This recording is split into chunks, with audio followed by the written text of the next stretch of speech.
একজন মানুষ যখন মানবতার কাজে অংশ নেয় তখন আপনার এত খারাপ লাগবে কেন ভাই? আপনি একটা মানুষকে নিয়ে খারাপ কিছু মন্তব্য করার আগে নিজেকে নিয়ে চিন্তা করা উচিত।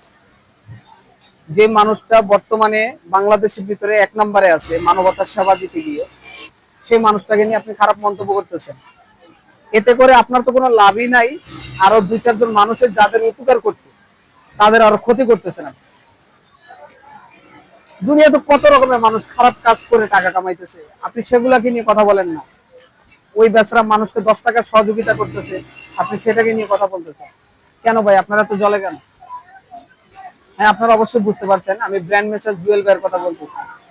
যারা জুয়েল ভাইকে নিয়ে, জুয়েল ভাইয়ের ওয়াইফকে নিয়ে খারাপ ধরনের মন্তব্য করেন, আমি মনে করি আপনাদেরকে অনলাইনে থাকার যোগ্যতা আপনাদের নাই।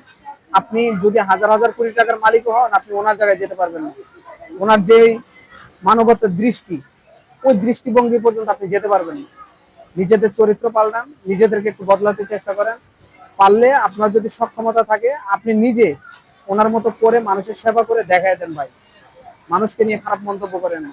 জুয়েল ভাইয়ের মতো একজন মানুষ পাইতে অনেক সময় লাগবে। আপনি নিজে তো হতে পারবেন না, আরো 10 জনের ক্ষতি করতেছেন। ক্ষতিগুলো করিয়েন না।